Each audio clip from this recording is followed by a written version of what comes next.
यहाँ पर हमें ये कह दिया जाएगा कि भड़काऊ भाषण है, लोगों को भड़काता है, प्रोवोकिंग करता है और लोग इससे इंप्रेस होकर मर्डर तक कर जाएंगे, फला कर जाएंगे। तुम हजार मेरे मुतालिक कह लो, मुझे इसकी फिक्र नहीं। तुम मुझे आतंकवाद कह दो, दहशतगर्द कह दो, टेररिस्ट कह दो, मुझे इसकी फिक्र नहीं। मैं रसूलुल्लाह की बारगाह में जाने वाला हूँ, कब्र में मुझे उस बात की फिक्र है। फिक्र इस बात की है कि कब्र में जाएंगे तो हुजूर को मुंह दिखाना है। कहीं रसूलुल्लाह ने ये पूछ लिया, क्या तू उसी मुल्क से आता है जहां मुझे गालियां दी जाती थी? हमारे पास कोई जवाब नहीं रहेगा। इसलिए जब तक जुबान है, जब तक जिंदगी है, जब तक आजादी है, बोल लें ताकि कब्र में जाने के बाद पछतावा ना हो।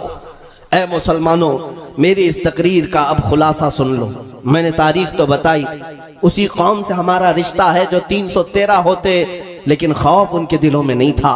पैरों में चप्पल नहीं, हाथों में तलवार नहीं, लकड़ी के टुकड़े लेकर चल पड़े बद्र के मैदान में, लेकिन बड़ी बड़ी ताकतों का नशा धूल में मिलाकर आ गए। ये सबको पता है तारीख इस्लाम। वो जो कुव्वत थी, वो ताकत थी, वो क्या थी? वो कौन सी ताकत थी? मैं तुम्हें बताता हूं वो कुव्वत और ताकत क्या थी। खालिद बिन वलीद को सुना होगा, बतले जलील, सिपह सालार इस्लाम, सैफुल्लाहिल मसलूल, रसूलुल्लाह के वो चहेते सहाबी जिसको खुद मेरे आका ने अल्लाह की तलवार कहा। आपको पता है खालिद बिन वलीद ने अपनी जिंदगी में कितनी जंगें लड़ी? 125 जंगें लड़ी। 125 जंगें। तुम उतना खेले भी नहीं होगे मैदान में, वो जंगों में शिरकत कर चुके हैं। जंग का मतलब समझते हो? जान हथेली पर लेकर जाना, कब कहां से तीर आ जाए, कब कहां से तलवार चल पड़े और गर्दन कट जाए। खालिद बिन वलीद खुद कहते, मेरे पूरे जिस्म में एक बालिश्त जगह भी बाकी नहीं जहां तीर ना लगा हो, जख्म ना आए हो, पूरे जिस्म पर।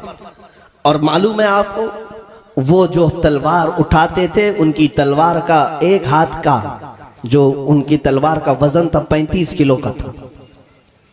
और वो मैदान में जब अड़े रह जाते, जंगे मौता एक जंग ऐसी है जिसके मुतालिक खुद खालिद बिन वलीद कहते हैं, एक दिन में सुबह से शाम तक मेरे हाथ से 9 तलवारें टूटी। 9 तलवारें टूटी, लेकिन मैदान से हटे नहीं। उस खालिद बिन वलीद की बात कर रहा हूं जिसने जिंदगी में 125 जंगें लड़ी और कभी शिकस्त नहीं खाई, कभी शिकस्त नहीं खाई। हमेशा फतह और परचमे इस्लाम लहरा कर आते रहे। एक जंग में उनके साथ एक मामला हुआ, उनकी टोपी, उनका अमामा मैदान में गिर गया। लड़ते लड़ते 4 बड़े बड़े पहलवान उनके सर पर सवार थे, दुश्मनाने इस्लाम। तलवार गर्दन के करीब थी, लेकिन खालिद बिन वलीद ने उस तलवार की तरफ जरा बराबर नजर नहीं की, तवज्जो नहीं किया। अपने अमामा उठाने और अपनी टोपी उठाने के लिए चल पड़े। जंग के मैदान में कोई गर्दन पर तलवार लेकर खड़ा हो, अपना डिफेंस करना चाहिए, अपना बचने की रास्ते देखने चाहिए, ना कि टोपी कपड़ा चप्पल देखें। जंग के उसूल तो ये हैं। लेकिन खालिद बिन वलीद अपना अमामा उठाने के लिए चल पड़े। उठाया, चूमा और फिर रख लिया। जो खड़े थे दुश्मन वो देखते रह गए। पूछा कि तुम ही वो खालिद बिन वलीद हो जो सिपह सालार इस्लाम? कहा मैं हूं। कहा ये ऐसी हरकत तुमने आज की, एक आम फौजी भी नहीं करता ऐसी हरकत, आम सिपाही भी नहीं करता। ऐन जंग के वक्त जब दुश्मन तुम्हारे सर पर खड़ा हो, तुम अपनी टोपी उठाने जा रहे हो, अपने अमामा उठाने जा रहे हो। खालिद बिन वलीद ने कहा, नादानो, तुम समझते नहीं, ये मेरे लिए सिर्फ टोपी नहीं है, ये मेरा सिर्फ अमामा नहीं। तुम क्या समझते हो? तुम क्या समझते हो कि खालिद बिन वलीद ने बेवकूफी की? बात दर हकीकत ये है कि मैं इस अमामे को उठाने के लिए इसलिए चल पड़ा कि इस अमामे में मेरे रसूलुल्लाह के 3 मुँह मुबारक रखे हुए हैं। मेरा विजदान ये है, मेरा यकीन ये है। खालिद कहते हैं, मैं अपनी ताकत और कुव्वत के बलबूते फतह नहीं करता, मुझे जो फतह मिलती है वो रसूलुल्लाह के मुँह मुबारक की बरकत से। नारे तकबीर, नारे रिसालत, अज़मते मुस्तफा, रिफाते मुस्तफा, नामूसे मुस्तफा। उनको नशा नहीं था अपनी कुव्वत का, अपनी ताकत का, कि मैं 35 किलो की तलवार उठाता हूं और सफों की सफेद दरहम बरहम करता हूं। नहीं, खालिद बिन वलीद को यकीन था, मुझे अगर कोई चीज फतह दिला सकती है तो वो निस्बत रसूलुल्लाह है। रसूलुल्लाह की निस्बत ही मुझे फतह से हम किनार कर सकती है। आज भी मैं आपसे यही कहना चाहता हूं, कभी अपनी तादाद की तरफ मत देखो। बिछड़े हुए हैं तो क्या हुआ, टूटे हुए हैं तो क्या हुआ, घर बार नहीं है तो क्या हुआ, इतनी बात तो है कि तुम्हारा सीना अब भी नबी के नाम पर धड़क तो रहा है, हुजूर के नाम पर मचल तो रहा है। अब जब भी मुअज्जिन पुकारता है अशहदु अन्ना मुहम्मदर रसूलुल्लाह, तुम अपने अंगूठे लबों से लगाकर आंखों से लगा लेते हो, चूम करके आंखों से लगाते हो। ये इस बात की अलामत है कि सब लुट गया है, लेकिन नामे मुस्तफा की कदर और कीमत अभी भी सीने में मौजूद है। अगर इतनी दौलत तुम्हारे पास है तो फिर ना उम्मीद होने की जरूरत नहीं, अब किसी और से खौफ खाने की जरूरत नहीं। ये जो हल्की हल्की शमा है, बस इसकी लौ को थोड़ा और बढ़ा दो, थोड़ा और बढ़ा दो, थोड़ा और बढ़ा दो। फिर मैं कहता हूं तुम्हें न मैदान में उतरने की जरूरत है, न किसी से जंग की नौबत आने की जरूरत है, न मुकाबला करने की जरूरत है। बस तुम सिर्फ चहल कदमी करो इश्क़ मुस्तफा के नाम पर, फिर देखना मुसल्ला वो बिछाएंगे, इमामत तुम किया करोगे, इमारत वो बनाएंगे, अजान तुम दिया करोगे। बात सिर्फ इतनी है, सीना हो तो मुस्तफा के इश्क में धड़कने लग जाए। मैं बात करता हूँ सुल्तानुल हिंद मोइनुद्दीन गरीब नवाज की। जब वो हिंदुस्तान आ रहे थे, ये वो वक्त था जब शिहाबुद्दीन गौरी शिकस्त खाकर वापस जा रहा था। शिहाबुद्दीन गौरी के पास 1.5 लाख की फौज थी, हाथी घोड़े साजो सामान सब थे, लेकिन यहाँ के राजे महाराजाओं से शिकस्त खाकर जा रहा था। जब गरीब नवाज आ रहे थे 8 फकीरों के साथ, और एक रिवायत में 40 फकीरों के साथ आ रहे थे। रास्ते में मुलाकात हो गई, बादशाह ने अपने कासिद भिजवाए और पूछा, देखने में तो दुर्वेश मुसलमान लगते हैं, किधर का सफर है, कहां जा रहे हैं, पूछाओ। कासिद आया, पूछा बाबा कहां जा रहे हो? गरीब नवाज ने कहा हिंदुस्तान फतह करने जा रहे हैं, हिंदुस्तान फतह करने जा रहे हैं। तो बादशाह को जब ये खबर मिली तो हंसने लगा, हमारी 1.5 लाख की फौज है, हाथी घोड़े साजो सामान है, और ये 8 फकीरों की जमात जा रही हिंदुस्तान फतह करने की बात कर रहे हैं। वो हंसने लगा। मोइनुद्दीन चिश्ती ने फरमाया, शिहाबुद्दीन तुम में और मोइनुद्दीन में फर्क ये है कि तू हाथी घोड़े साजो सामान के भरोसे पे गया था, मोइनुद्दीन सिर्फ अल्लाह उसके रसूल के भरोसे पर जा रहा है, और वो तवक्कुल आज भी नजर आता है। मोइनुद्दीन चिश्ती बगैर तलवार के आए, लेकिन आज घर घर में मोइनुद्दीन का परचम लहराता है। गरीब नवाज का फैला हुआ इस्लाम हर घर पर लहरा रहा है। मैं आज यहां बात यह करना चाहता हूं कि इश्क़ मुस्तफा में लबरेज सीना लेकर के वो गरीब नवाज आए थे। क्या नहीं किया गया उनके साथ, क्या नहीं किया गया? अरे ये जो कुछ हो रहा है ये कोई नया नहीं है। आपको ऐसा लगता है कि 2014 में हुकूमत बदल गई और इतना सब होने लगा? यह हर जमाने में होता रहा है। मॉब लिंचिंग तो मक्का वालों की भी आदत थी। बिलाल हबशी के साथ क्या करते थे, खुबैब इब्ने अदी के साथ क्या करते थे, खब्बाब इब्न अल-अरत के साथ क्या करते थे? मॉब लिंचिंग ही तो है। एक मुसलमान को निहत्ता पकड़ना, मारना, और फिर हैबत तारी करना, दहशत तारी करना। 1400 साल पहले से तारीख आ रही है। तुम्हें घबराने की क्या जरूरत है, डरने की क्या जरूरत है? यह हर जमाने में अबू जहल होते रहेंगे, लेकिन अल्लाह की शान ये है हर जमाने में यजीद के मुकाबले में कोई हुसैन जरूर आता रहेगा। गुलाम हुसैन जरूर पैदा होता रहेगा, परचम इस्लाम वो लहराएगा। मोइनुद्दीन हसन चिश्ती गरीब नवाज रज़ियल्लाहु तआला अन्हु जब तशरीफ लाए, एक मौके पर ऐसा भी हुआ कि आपकी बातों को सुन सुन करके लोग जौक दर जौक इस्लाम में आ रहे थे। राजा को ये बात खाने लग गई, पृथ्वीराज को। उसने सोचा कि इस फकीर का रास्ता रोकना है।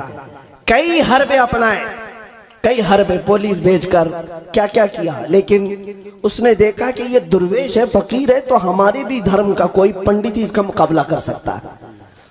तो उसके धर्म का एक बहुत बड़ा महंत था, पंडित था। उसका नाम तारीख में रामदेव बताया गया है। ये वाला नहीं, ये वाला कोई महंत भी नहीं, पंडित भी नहीं, गरीब नवाज के जमाने का रामदेव, वो दोनों आंख वाला था। उसको राजा ने बुला करके कहा कि इस फकीर का मुकाबला करना है। वो जादूगरी में भी माहिर था, बड़े से बड़े जादू की कलाएं जानता था। पहले उसने देखा और पूछा कि फला फकीर जो चंद दिनों पहले ऊंटों को बिठा दिया था वही? कहा वही है। तो उसने कहा ये मेरे बस का काम नहीं, मैं उसके साथ शास्त्रों से मुकाबला नहीं करूंगा।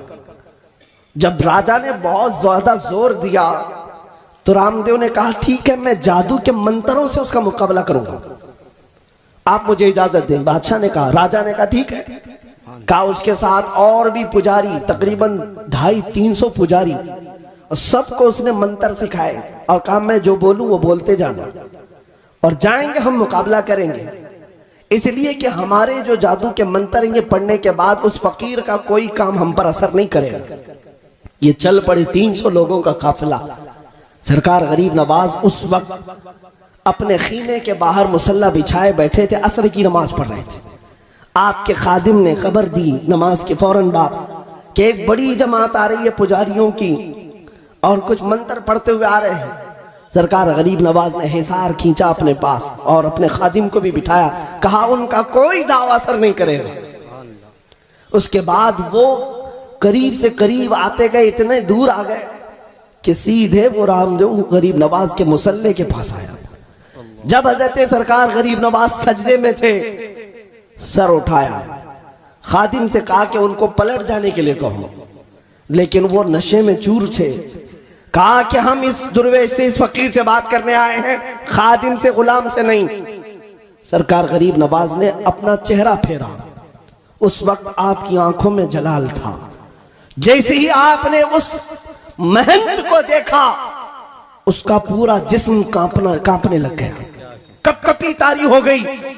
ऐसी कपकपी तारी हुई कि वो गश खाकर गिर पड़ा और तड़पने लगा जमीन पर।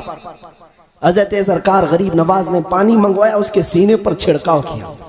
सीने पर छिड़कने के बाद हुआ ये कि वो उठा, अपने साथ आए हुए हर पुजारी को पत्थर से मारने लग गया।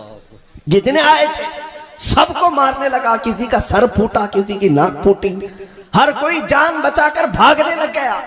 सब छोड़ छोड़ कर भाग गए, राजा के पास चले गए और कहा जिसको तू हमारा सिपह सालार बनाकर भेजा था वही हमारी कुटाई कर रहा है, वही हमारी धुलाई कर रहा है। अब हुआ ये कि ये बेकाबू सरकश घोड़ा जिस तरह बिदक जाता है, इधर से उधर नाच रहा है।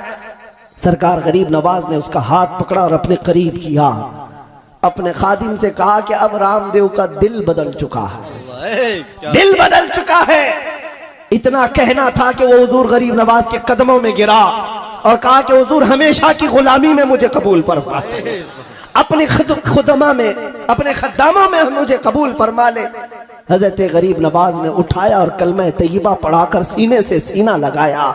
और आज भी तारीख में शादी देव के नाम से मशहूर है, शादी देव के नाम से मशहूर है। एक दो नहीं, कई मुकाबले हुए। लेकिन मैं एक बात यहाँ इसलिए अर्ज करना चाहता हूँ कि वो तो बिना तलवार के आए थे, बिना हथियार के आए थे, लेकिन सीने में जो इश्क़ मुस्तफा का हथियार था, बड़ी सी बड़ी ताकत को सरनिगू कर दिया करता था, घुटने टेकने पर मजबूर कर दिया करता था। इसीलिए कहा इकबाल ने, कुव्वत इश्क से हर पस्त को बाला कर दे, कुव्वत इश्क से हर पस्त को बाला कर दे, दहर में नामे मोहम्मद से उजाला कर दे, कि मोहम्मद से वफा तूने तो हम तेरे हैं, ये जहां चीज है क्या लौहो कलम तेरे हैं। ऐ नौजवानों, मेरा ये मैसेज है, अब दुनिया जिंदगी गुजारने के तौर तरीके बदलो। दुनिया तुम्हारी तरफ आस लगाई देख रही है। कहाँ है वो मोहम्मद अरबी के गुलाम, कहाँ है वो जो इज्जतों की हिफाजत करते। बच्चियों के चेहरों से आज नकाब हटाए जा रहे हैं, हिजाब हटाए जा रहे हैं। क्या तुम तमाशा बीन बन करके रह जाओगे? नहीं, बल्कि जुल्म के खिलाफ आवाज उठाने वाले का नाम गुलाम मुस्तफा हुआ करता है, गुलाम हुसैन हुआ करता है। करबला की दास्तान दोहराई जाए तो दोहराई जाएगी, हमारी गर्दनें जाती हैं तो जाए, लेकिन किसी का खसारा नहीं होना है। इतनी बात याद रखे, हमारी गर्दनें कट जाती है हक की आवाज बुलंद होने पर। न मेरे घर में कोई यतीम होगा, न हमारी बीवियां बेवा होंगी, कुछ नहीं होना है। बल्कि तारीख बताती है इस्लाम जिंदा होता है हर करबला के बाद। अगर मिट भी गए, मौला तबारक व तआला हमेशा तुम्हारा नाम जिंदा रखता है, जिंदा जावेद बन जाओगे। इसलिए हक की आवाज उठाना, जुल्म के खिलाफ बोलना सीखो। घरों में मसलहत के पर्दों में छुपना अब छोड़ दिया करो। औरतों से भी बताओ कि अगर पैदा करना हो तो बच्चे टीपू सुल्तान की तरह पैदा करे, सलाहुद्दीन अय्यूबी की तरह पैदा करे, शहाबुद्दीन गौरी की तरह पैदा करे, कि जो इस्लाम और बानिए इस्लाम की तरफ उठने वाली उंगलियों का मुंह तोड़ जवाब दे सके। मेरे अजीजों, अब तुम्हारा वक्त आ चुका है जिसको इकबाल ने कहा था, कुफ्र दम तोड़ देगा, टूट टूटी हुई शमशीर के साथ। तुम्हारे पास कुछ नहीं है, कुछ नहीं है, पता है। हर कोई यही कहेगा मौलाना बड़ी बड़ी बातें कर रहे हो आप, है क्या इनके पास? मुझे भी पता है, मैं जो बड़ी बड़ी बातें कर रहा हूं मुझे अच्छी तरह से पता है मुसलमानों के पास कुछ नहीं है, कुछ नहीं। ना नौकरी है, ना घर है रहने का, ना ही इनके पास मालो दौलत है, जायदाद है, ना असर और रसूख है। हमें पता है इनके पास तो बड़ी बड़ी लिंक भी नहीं है, लेकिन इतनी बात जरूर है, ये फाका कश मौत से डरता नहीं जरा। रूहे मोहम्मदी इसके बदन से निकाल दो। ये सारा यूरोप कह रहा था इनके पास कुछ नहीं है, ये कुछ नहीं कर सकेंगे, लेकिन फिर भी डर इस बात का था कि सीने में इश्क मोहम्मदी है। अगर ये बेदार हो गया, ये इश्क जवान हो गया, तो फिर हर ताकत को सोने पर मजबूर कर देगा। इसलिए मैं आपसे कहना चाहता हूं, सब चला गया तो कोई हरज नहीं, अपने इश्क़ मुस्तफा के साथ किसी के साथ समझौता नहीं करना और किसी के साथ सौदेबाजी ना करना। हुजूर की बात आए तो घर एक तरफ, माँ एक तरफ, बाप एक तरफ, औलाद एक तरफ, लेकिन मेरे नबी पाक की इज्जत और हुर्मत अपनी जगह एक तरफ है। बाज लोग ये कहते हैं कि हम हुजूर की इज्जत की बात करते हैं तो घरों में लोग आड़े आ जाते हैं, अड़ंगा डालते हैं। मेरे अजीजों तुम्हें पता नहीं, कई सहाबा ऐसे हैं जिन्होंने अपने सगे माँ बहनों को, अपने माँ बाप रिश्तेदार सब छोड़कर हुजूर के कदमों में आ गए। तुम्हें सुहैब रूमी की अगर बात बता दूं, 27 साल के जवान सहाबी हैं, हुजूर का कलमा पढ़ा तो माँ बाप दुश्मन हो गए, माँ बाप दुश्मन हो गए। इतने बड़े पैसे वाला बाप था कि मक्का की जगह जगह प्रॉपर्टियां इन्हीं की थी, सुहैब के बाप की। हजरत सुहैब जब देखते हैं हुजूर मदीने जा चुके, आए घर में और कहा मैं भी मदीने जा रहा हूं। बाप ने कहा अगर जाना है तो सारी दौलत तेरी खत्म कर दी जाएगी, एक पैसा भी नहीं दिया जाएगा। सुहैब रूमी ने कहा जो लिखवाना है लिख लो, सारी जायदादें लिख लो, जिसे चाहे दे दो, मैं मदीने जाऊंगा मेरे मुस्तफा के कदमों में। सुनो, बाप को गुस्सा आया, सारी दौलत लिखवा लिया, कहा कि निकल जा मेरे घर से। जब जाने लगा तो माँ पीछे से पुकारती है, कहती है सुहैब तेरे जिस्म पर जो कपड़ा है ना वो हमारी कमाई का है, जो लिबास तू पहना है वो हमारी कमाई का है, ये भी उतार के दे। हजरत सुहैब घर वापस आए, अपना वो लिबास भी उतारा और टाट का कपड़ा जो गोनी होती है वो ओढ़ लिया, कांटे लगा लिए, इसी हालत में मदीने चल पड़े। उनका लिबास तक उतरवाया गया और चले। अभी मक्का की सरहद खत्म भी नहीं हुई थी, बाप बड़े पैसे वाला मक्का के गुंडों को पैसा दे करके भेजता है और कहता है कि मेरा बेटा मदीना जा रहा है, उसे बीच रास्ते में इतना मारो कि वो वापस घर आ जाए। गुंडों को पैसा देकर लगवाया। बीच रास्ते में गुंडे आए, सुहैब रूमी के साथ लड़ाई झगड़े शुरू हुए, घोंसे मारे गए, लात मारे गए, क्या क्या मारा गया। उनकी नाक फट गई, आंख अंदर गई, गाल सूज गए, जगह जगह से हड्डियों पर जख्म। उसके बाद उठते हैं और कहते हैं तुमने अपना काम कर लिया, तुम वापस जाओ, मैं फिर भी मदीने जा रहा हूं, मैं मदीने जा रहा हूं। टाट का लिबास, जगह जगह से जख्म, हड्डियों को तोड़ दिया गया। लेकिन इसी लंगड़ाते हुए माजूरी के आलम में 9 दिन का पैदल सफर करके वो मदीने आ रहे हैं। माँ बाप ने सब छीन लिया, रिश्तेदारों ने छीन लिया, लेकिन इधर जब आ रहे थे, रिवायत है कि मस्जिद नबवी से उस दिन शाम के वक्त मेरे आका बाहर निकलकर अपनी गर्दन ऊंची कर करके बार बार किसी का इंतजार कर रहे थे। साहबा ने पूछा हुजूर कोई आ रहा है? हुजूर ने कहा हाँ, मेरा एक दर्दमंद आशिक मेरी मोहब्बत में जख्म खाकर आ रहा है। साहबा ने देखा वो कोई और नहीं, सुहैब आ रहे थे। जब वो करीब आए तो लंगड़ाते हुए आए, जगह जगह जख्म था, टाट का लिबास पहने हुए थे।